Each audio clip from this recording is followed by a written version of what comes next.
إن الحمد لله نحمده ونستعينه ونستغفره ونؤمن به ونتوكل عليه ونعوذ بالله من شرور أنفسنا ومن سيئات أعمالنا. من يهده الله فلا مضل له ومن يضلل فلا هادي له، وأشهد أن لا إله إلا الله وحده لا شريك له، وأشهد أن محمدًا عبده ورسوله. أما بعد، فأوصيكم ونفسي بتقوى الله عز وجل، فهي جالبة الخير والبركة ودافعة البلاء والهلكة. ولو أن أهل القرى آمنوا واتقوا لفتحنا عليهم بركات من السماء والأرض. عباد الله، إنها موطن الرحمات وموقع البركات، والمكان الذي يذكره الله من فوق 7 سماوات. إنها مجالس الذكر، ومجالس الذكر عباد الله هي ملجأ الصالحين ومطلب الملائكة المكرمين. قال عليه الصلاة والسلام: إن لله ملائكة يطوفون في الطرق يلتمسون أهل الذكر، فإذا وجدوا قوما يذكرون الله تنادوا هلموا إلى حاجتكم، فيحفونهم بأجنحتهم إلى السماء الدنيا، وفي رواية: على بعضهم على بعض حتى يبلغ العرش. رواه الإمام أحمد في مسنده. وفي هذا شرف عظيم لمجالس الذكر، فإن الملائكة تبحث عنها وتلتمسها، فإذا وجدوها وعثروا عليها فرحوا بهذه الغنيمة وتنادوا بينهم أن تعالوا إلى بغيتكم، ثم حضروا ذلك المجلس وشاركوا أهله وحفوا هؤلاء الجالسين بأجنحتهم حتى يمتلأ المجلس بحضورهم، وكفى بذلك شرفا وتبجيلا.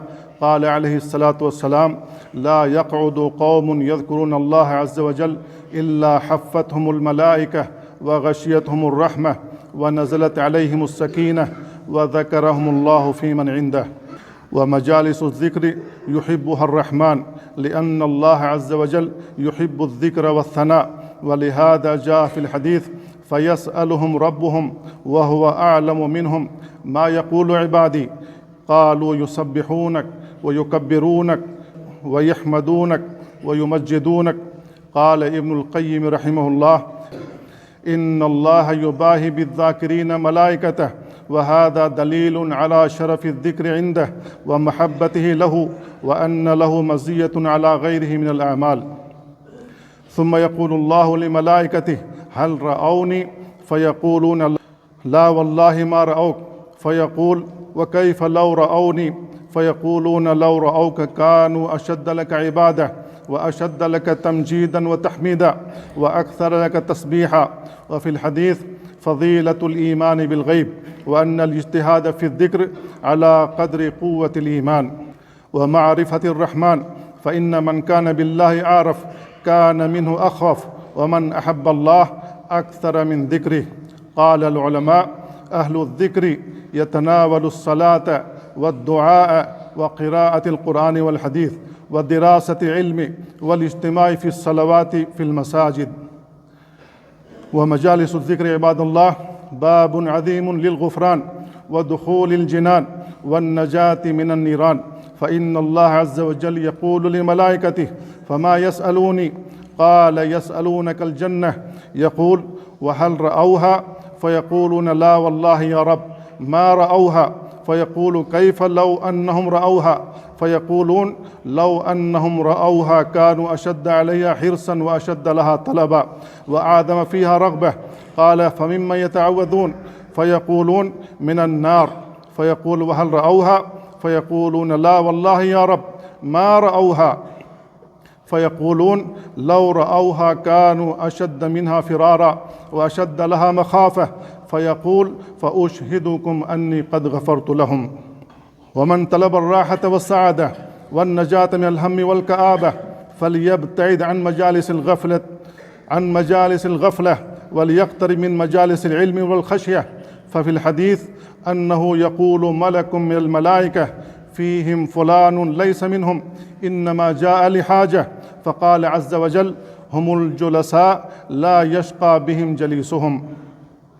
قال ابن حجر رحمه الله في هذه العبارة: مبالغة في نفي الشقاء عن جليس الذاكرين، وأن جليسهم يندرج معهم في جميع ما يتفضل الله به عليهم ولو لم يشاركهم في أصل الذكر. وما تلذذ المتلذذون بمثل ذكر الله ولو لم يكن من ثواب الذكر إلا اللذة الحاصلة للذاكر والنعيم الذي يحصل لقلبه لكفى به. فالذكر للصالحين هو جنة الدنيا قبل جنة الآخرة، ولهذا سميت مجالس الذكر برياض الجنة. ففي الحديث: إذا مررتم برياض الجنة فارتعوا. قالوا: وما رياض الجنة؟ قال: حلق الذكر. ومن فوائد الحديث الحث على صحبة الصالحين والصبر على ذلك، وأن من ترك مجالس الغفلة والعصيان إلى مجالس الذكر والإيمان عوضه الله بسعادة قلبية وراحة نفسية. واصبر نفسك مع الذين يدعون ربهم الغداة والعشي يريدون وجهه، ولا تعد عيناك عنهم تريد زينة الحياة الدنيا، ولا تطع من أغفلنا قلبه عن ذكرنا واتبع هواه وكان أمره فرطا. أقول قولي هذا وأستغفر الله لي ولكم ولسائر المسلمين من كل ذنب فاستغفروه إنه هو الغفور الرحيم.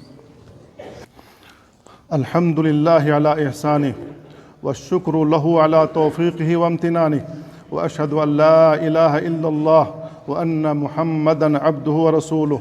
عباد الله، قال معاذ بن جبل رضي الله عنه لرجل: اجلس بنا نؤمن ساعة، يعني نذكر الله. قال ابن القيم رحمه الله: مجالس الذكر هي مجالس الملائكة، ومجالس الغفلة هي مجالس الشياطين، فليتخير العبد أعجبهما إليه فهو مع أهله في الدنيا والآخرة.